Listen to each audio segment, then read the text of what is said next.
तो चलिए इस बीच आगे बढ़ेंगे और बात औरंगाबाद की करेंगे, जहां पर मुख्यमंत्री योगी आदित्यनाथ ने सीधे तौर पर आरजेडी और लालू प्रसाद यादव पर हमला बोला है और बड़ा हमला बोलते हुए लालू प्रसाद यादव और आरजेडी को घेरते हुए नजर आए हैं।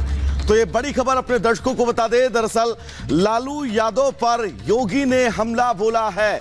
लालू परिवार के लिए सीटें कम पड़ रही हैं, लालू परिवार के लिए सीटें कम हैं, इनकी सोच परिवार के विकास तक ही सिर्फ सीमित है। टिकट परिवार को भी, लाभ भी ये परिवार को ही चाहते हैं। यूपी के लोगों ने परिवारवाद को सिरे से नकार दिया है। क्या कुछ कहा, सुनवाते हैं। हम लालू जी से कहेंगे कि आप संख्या बढ़ाइए, यहां मकान तो फ्री में मोदी जी दे ही रहे हैं।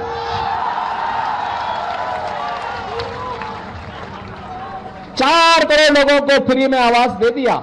आरजेडी से कोई उम्मीद मत करिए। ये चुनाव तो अब नेशन फर्स्ट बनाम फैमिली फर्स्ट का आ गया है। और हम लोग तो सोच रहे थे कि अच्छा हुआ हम लोग फिर से एनडीए को बिहार के अंदर और सशक्त बनाने में हमें सफलता प्राप्त हो गई। अन्यथा बिहार के अंदर तो लालू जी के परिवार को ही सीट कम पड़ रही थी। आपने देखा होगा वो परिवार तक ही सीमित रह गए। परिवार के बाहर सोच है ही नहीं। विकास भी होना तो परिवार का, सीट भी मिलनी है तो परिवार को ही मिलनी है, योजनाओं का लाभ भी लेना है तो परिवार को ही मिलना है। एक परिवार यहां भी है और एक परिवार यूपी में भी है। आरजेडी रंगदारी वसूली से फुर्सत हो तब न आज रंग बीजेपी और एनडीए की सरकार में रंगदारी नहीं।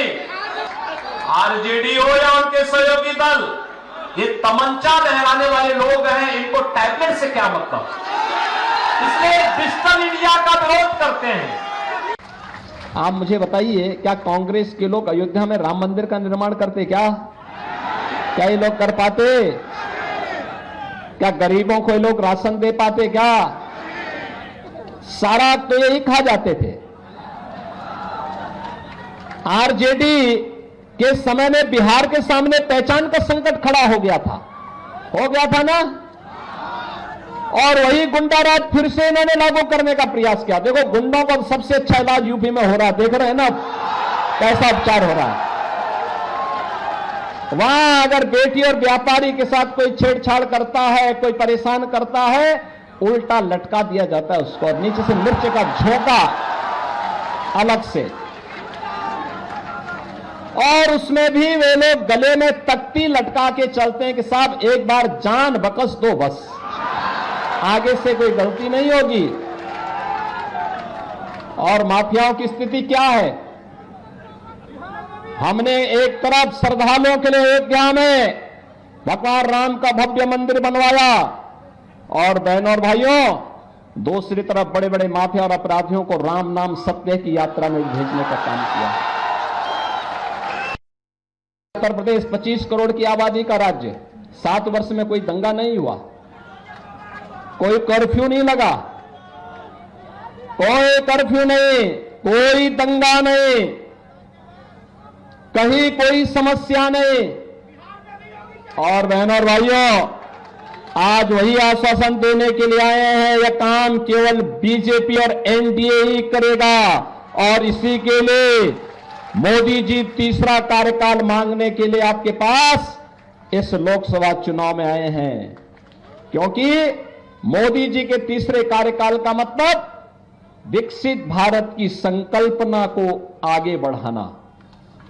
अब तक तो हम लोगों ने कांग्रेस, आरजेडी और इन दलों के दलदल में जो देश फंस करके बड़े बड़े गड्ढे इन्होंने बनाए थे ना, इसको पाटने में और इनके कचड़े को साफ करने में समय लगाया। अब स्पीड बढ़ा करके भारत को ग्लोबल लीडर के रूप में स्थापित करने का समय आ चुका है। और वहीं लोकसभा चुनाव 2024 के लिए 5वीं लिस्ट अपने उम्मीदवारों की बसपा की तरफ से जारी की गई है। 11 सीटों पर ये नाम जो है वो ऐलान किए गए हैं। ये बड़ी खबर आपको बता रहे हैं पांचवी लिस्ट है ये बहुजन समाज पार्टी की तरफ से, जिसमें 11 सीटों पर ऐलान किया गया है। आपको बड़ी बात ये बताएं कि ये पांचवी लिस्ट है। मैनपुरी से शिव प्रसाद यादव को, बदायूं से मुस्लिम खान को, इसके अलावा बरेली से छोटेलाल गंगवार को, सुल्तानपुर से उदराज वर्मा, फर्रुखाबाद से क्रांति पांडे, ये वो नाम है जो इस पांचवी लिस्ट में शामिल किए गए हैं। 11 प्रत्याशियों के नामों का ऐलान किया गया है।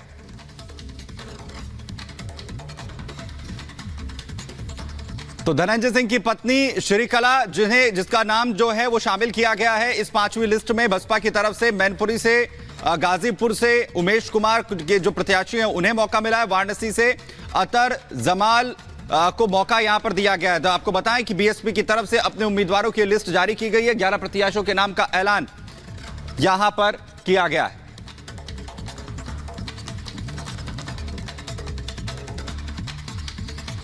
लोकसभा चुनाव में टिकटों को लेकर मारामारी चल रही है। ऐसे में उत्तर प्रदेश की जौनपुर सीट से मायावती ने नया दांव चल दिया है। बीएसपी ने जौनपुर सीट से बाहुबली धनंजय की पत्नी श्रीकला को चुनावी मैदान में उतार दिया है। क्या है पूरा मामला, इस खास रिपोर्ट में दिखाते हैं।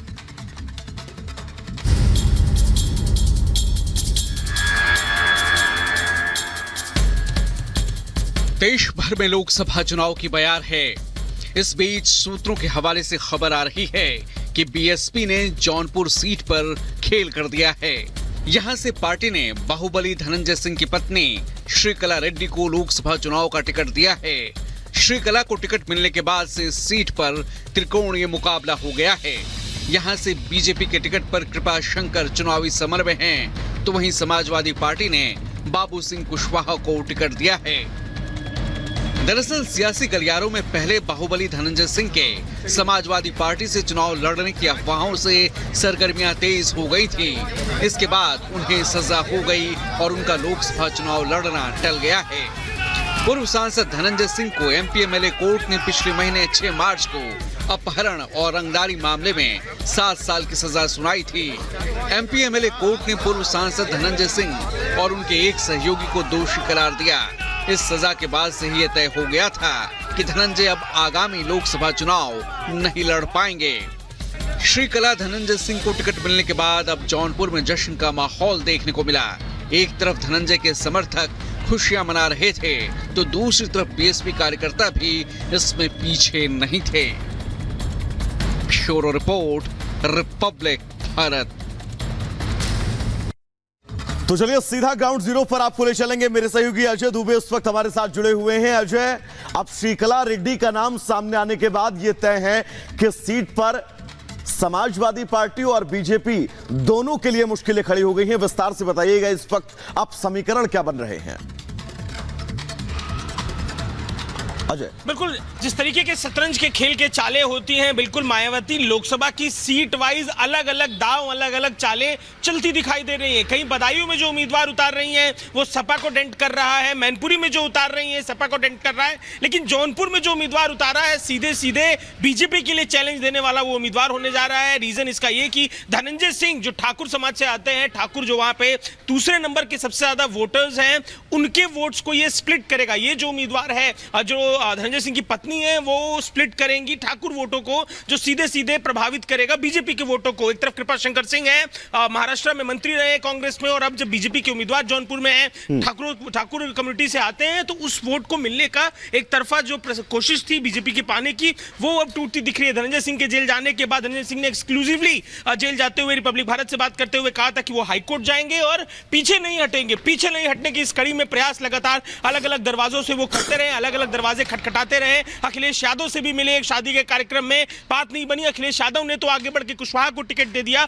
कुशवाहा जिनके वोट, जिनकी जाति के भी वोट काफी है वहां पर, मुस्लिम और यादव इक्वेशन भी जौनपुर में उनके फेवर में होता दिख रहा था। लेकिन अब जो ये उम्मीदवारी उतारी गई है, त्रिकोणीय मुकाबला देखने को अजय, यानी कि अब कुल मिलाकर ये कहा जा सकता है कि जौनपुर का मुकाबला फिलहाल अब बहुत दिलचस्प होने वाला है। आपका बहुत बहुत शुक्रिया तमाम जरूरी अपडेट्स के लिए। आप दर्शकों को अपने चुनाव अपडेट बता दें। दरअसल प्रधानमंत्री नरेंद्र मोदी की 4 रैलियां आज होनी हैं जिन पर सबकी नजरें हैं। ये रैलियां पश्चिम बंगाल में होंगी और बिहार के गया और पूर्णिया में प्रधानमंत्री आज जनसभा को संबोधित करने आएंगे।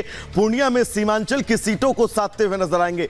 बंगाल के बालूरघाट और रायगंज में प्रधानमंत्री नरेंद्र मोदी की रैली है, जबकि गृह मंत्री अमित शाह जम्मू कोटद्वार और मध्य प्रदेश के छिंदवाड़ा में आज रैली करने वाले हैं। मुख्यमंत्री योगी आदित्यनाथ नगीना और कैराना में रैली करते हैं, यानी कि पश्चिमी यूपी में मुख्यमंत्री चुनावी ताल ठोकते हुए नजर आएंगे। सहारनपुर लोकसभा में मुख्यमंत्री योगी आदित्यनाथ का आज भव्य रोड शो भी होना है, जिसको लेकर तैयारियां पूरी कर ली गई हैं कि मुख्यमंत्री के इस रोड शो को शानदार बनाया जाए। जबकि तमिलनाडु में बीजेपी के राष्ट्रीय अध्यक्ष जेपी नड्डा 3 जिलों में रोड शो करने वाले हैं, यानी कि रामनाथपुर, तेनकाशी, पेरम्बलूर में जेपी नड्डा आज रोड शो करने वाले हैं, जिस पर सबकी नजरें रहेंगी। नगीना बिजनौर में बीएसपी अध्यक्ष मायावती बड़ी जनसभा को संबोधित करने वाली हैं। गुना सीट से ज्योतिरादित्य सिंधिया अपना नामांकन आज दाखिल करने वाले हैं।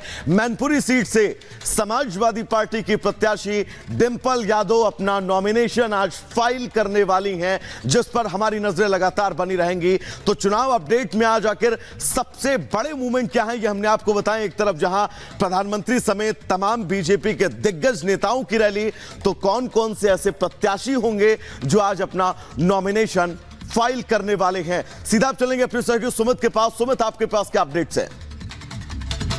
दरअसल लोकसभा चुनाव के लिए प्रधानमंत्री मोदी के ताबड़तोड़ प्रचार का सिलसिला जारी है और आज प्रधानमंत्री मोदी बिहार और बंगाल में चुनावी रैली को संबोधित करेंगे। बिहार के गया और पूर्णिया में प्रधानमंत्री मोदी की चुनावी सभा होगी, तो वहीं पश्चिम बंगाल के रायगंज और बालूरघाट में भी जनता से जीत का आशीर्वाद प्रधानमंत्री मोदी मांगेंगे। खास रिपोर्ट देखिए।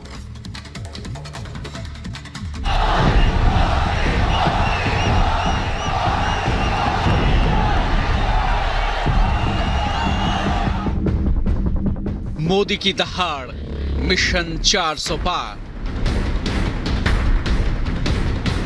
विपक्ष पर प्रहार, ताबड़तोड़ प्रचार।